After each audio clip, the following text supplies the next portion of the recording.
Hello everyone, welcome back to subject venture. Uttar Pradesh की भूमि विधि से संबंधित एक वीडियो हम पहले अपलोड कर चुके हैं और ये इस सीरीज का दूसरा वीडियो है। हमारा प्रयास है कि हम आपको जमींदारी अबॉलिशन और लैंड रिफॉर्म एक्ट के बारे में पूरी चर्चा कर सकें और आपको मदद कर सकें कि किस तरीके से आप अपने एग्जामिनेशन को तैयार करेंगे। बहुत समय न लेते हुए अब बात करते हैं उत्तर प्रदेश के पब्लिक रेवेन्यू सिस्टम की और उसकी बारीकियों की। तो पहला क्वेश्चन है, उत्तर प्रदेश राजस्व संहिता 2006 के तहत निम्नलिखित उद्देश्य कौन से हैं?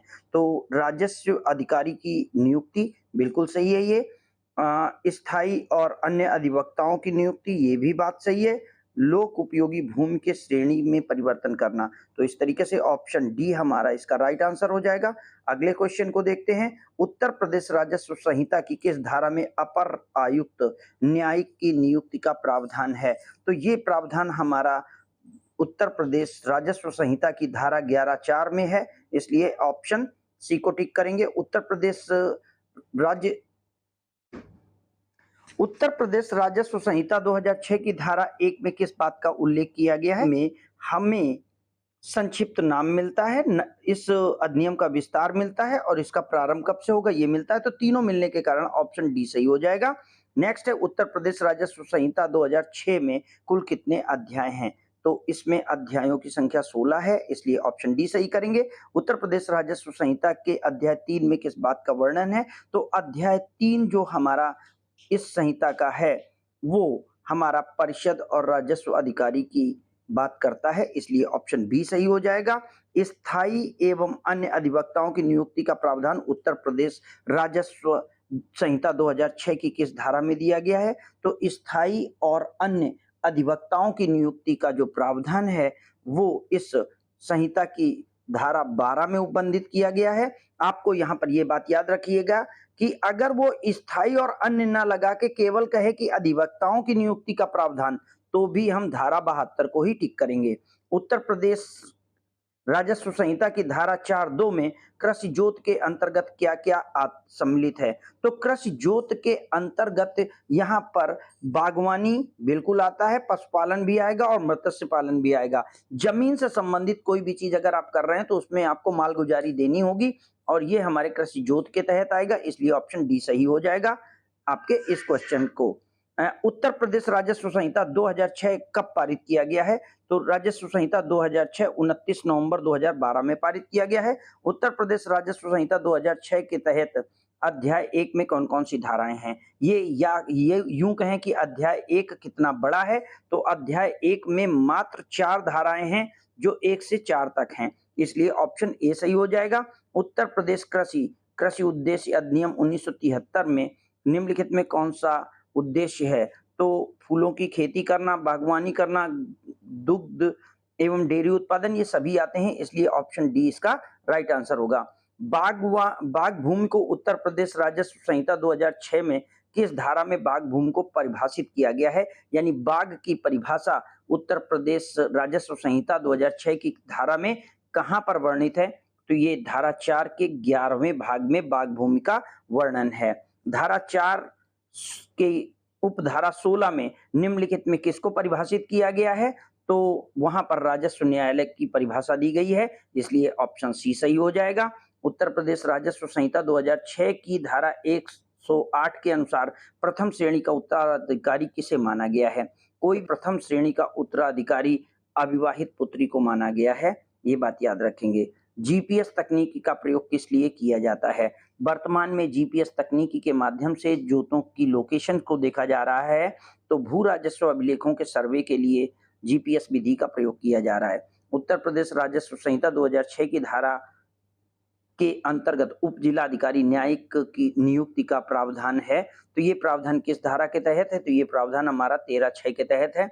उत्तर प्रदेश कृषि उद्देश्य अधिनियम 1973 की धारा 2 के अनुसार कृषि उद्देश्य में क्या शामिल है? तो कृषि उद्देश्य में भूमि का प्रयोग करके अन्न उगाना, सुकर पालन करना या भूमि सुधार करके उसे योग्य बनाना, ये सभी सम्मिलित हैं, इसलिए ऑप्शन डी आ जाएगा इसका राइट आंसर। इसका राइट आंसर ऑप्शन डी हो जाएगा। उत्तर प्रदेश राजस्व संहिता की किस धारा के अनुसार तहसीलदार और न्यायिक की नियुक्ति का प्रावधान है? तो यहाँ पर जो तहसीलदार न्यायिक नियुक्ति है वो आपकी 14(2) के तहत होगी। उत्तर प्रदेश राजस्व संहिता 2006 में कुल कितनी धाराएं हैं? तो जहां पर बात करें संहिता की तो 234 धाराएं हैं, इसलिए ऑप्शन ए सही हो जाएगा। संहिता की किस धारा में कृषि को परिभाषित किया गया है? तो कृषि को परिभाषित करने के लिए धारा 4 की उपधारा 12 का प्रयोग किया गया है, इसलिए ए ऑप्शन सही करेंगे। कृषि उद्देश्य अधिनियम 2000 के संदर्भ में क्या बात सत्य है? यानी कृषि उद्देश्य अधिनियम 2000 कब पारित हुआ? क्योंकि यहाँ पर सन दिए गए हैं, उसी के हिसाब से चलेगा। तो कृषि उद्देश्य अधिनियम 1973 में पारित किया गया है, इसलिए ऑप्शन बी सही हो जाएगा। निम्नलिखित में किस वृक्ष को कृषि को बाग नहीं माना जाएगा? यानी कृषि भूमि पर अगर कोई वृक्ष है और उसे हम बाग की संज्ञा देने की कोशिश कर रहे हैं, तो कौन सी बात है जिन्हें बाग के रूप में नहीं माना जाएगा? तो अगर केले के वृक्ष लगे हुए हैं या पपीते के वृक्ष लगे हुए हैं, तो इन दोनों को हम बाग भूमि के अंतर्गत नहीं मानते हैं। उत्तर प्रदेश राजस्व संहिता 2006 की धारा 4(1) के अनुसार किस बात को परिभाषित किया गया है? तो यहाँ पर जो हम परिभाषा देखते हैं वो ग्रामीण आबादी की परिभाषा पाते हैं, यानी धारा 4 की उपधारा 1 में ग्रामीण आबादी को परिभाषित किया गया है। उत्तर प्रदेश अधिनियम की 2006 की किस धारा में कृषि वर्ष को परिभाषित किया गया है कि कृषि वर्ष क्या होगा? क्योंकि मालगुजारी और राजस्व के तय करने में कृषि वर्ष का भी आकलन किया जाता है, तो यहाँ पर जो धारा है वो 4(23) है, यानी धारा 4 की उपधारा 23 है। उत्तर प्रदेश अधिनियम 2004 की किस धारा में अपर कलेक्टर न्यायिक नियुक्ति का प्रावधान है? यहाँ पर कभी कलेक्टर, कभी तहसीलदार, कभी नायब तहसीलदार, इन लोगों की जानकारी मांगेगा, तो यहाँ पर अलग-अलग धाराओं में इनका प्रावधान है। जो अपर कलेक्टर न्यायिक जो नियुक्ति करी जाएगी वो धारा 12(5) के तहत है। उत्तर प्रदेश राजस्व संहिता 2006 में कुल कितनी अनुसूचियां हैं? इंडेक्सेस की बात की जा रही है, तो अनुसूचियों के रूप में यहाँ पर 4 अनुसूचियां इस अधिनियम में लगाई गई हैं। राजस्व संहिता 2006 के अनुसार कृषि वर्ष कब से प्रारंभ होगा? तो इस संहिता वर्ष के अनुसार जो हमारा कृषि वर्ष है वो 1 जुलाई से प्रारंभ होता है। तो कृषि वर्ष का प्रारंभ बहुत ही इंपॉर्टेंट क्वेश्चन आपके लिए हो रहा है, ये आप याद रखेंगे। उत्तर प्रदेश राजस्व संहिता के अनुसार कृषि वर्ष कब समाप्त होता है? जब 1 जुलाई से शुरू हो रहा है तो ऑब्वियस है वो 30 जून को समाप्त होगा। अगला क्वेश्चन है, उत्तर प्रदेश राजस्व संहिता की किस धारा में राजस्व अधिकारी को परिभाषित किया गया है? तो राजस्व अधिकारी की परिभाषा के लिए उत्तर प्रदेश संहिता अधिनियम 4 की धारा उपधारा 17 को दर्ज किया जाता है। राजस्व अधिकारी में कौन सम्मिलित है? तो मुख्य राजस्व अधिकारी सम्मिलित होगा, अपर आयुक्त सम्मिलित होगा, अपर जिला अधिकारी भी सम्मिलित होगा, इसलिए ऑप्शन डी इसका राइट आंसर हो जाएगा। उपयुक्त सभी राइट आंसर के तौर पर देखा जाएगा। राजस्व न्यायालय में निम्नलिखित में कौन से आते हैं? तो सभी न्यायालय ये राजस्व अधिकारी में है, इसलिए ऑप्शन डी सही हो जाएगा।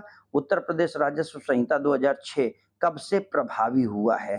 बहुत अच्छा क्वेश्चन है। ये अधिनियम 11 फरवरी 2016 से प्रभावी हुआ है। उत्तर प्रदेश जमींदारी एवं भूमि सुधार अधिनियम कब पूर्णतया समाप्त हो गया? यानी इस अधिनियम को लागू तो हमारा 1952 में किया गया, लेकिन ये अधिनियम अभी हाल में कब पूरी तरीके से समाप्त माना गया है? तो ये 11 फरवरी 2016 से पूरी तरीके से समाप्त माना गया है, क्योंकि इसी दिन हमारे ऊपर के क्वेश्चंस के अनुसार उत्तर प्रदेश राजस्व संहिता 2006 का हम प्रभावी कह सकते हैं लागू प्रभावी तौर पर उसे लागू किया गया है, जिसके कारण यूपी जमींदारी उन्मूलन और भूमि सुधार अधिनियम पूर्णतया समाप्त हो गया है। भूमि प्रबंधक समिति की स्थापना की गई है, तो भूमि प्रबंधक समिति की स्थापना हमारी इस धारा में उत्तर प्रदेश पंचायती राज अधिनियम 1947 के अंतर्गत की गई है। कृषि का तात्पर्य क्या है? तो कृषि का तात्पर्य खेती करना है, केवल बागवानी करना है, सभी कृषि संबंधी तत्सम कार्य करना है। तो यहाँ पर अगर आप देखें तो आप केवल खेती, कृषि का मतलब केवल खेती कार्य करना माना गया है। कृषि वर्ष से अभिप्राय है, तो कृषि वर्ष कब से माना गया है? तो कृषि वर्ष हमेशा 1 जुलाई से प्रारंभ होकर के 30 जून को समाप्त होने वाला होता है, इसलिए ऑप्शन सी इसका राइट आंसर हो जाएगा। तो यहाँ पर हम अपने इस वीडियो को समाप्त करते हैं। अगर वीडियो आपको हेल्पफुल लगा हो, अपने दोस्तों तक शेयर करें, चैनल के साथ ज़रूर बने रहें। मिलते हैं अगले वीडियो में।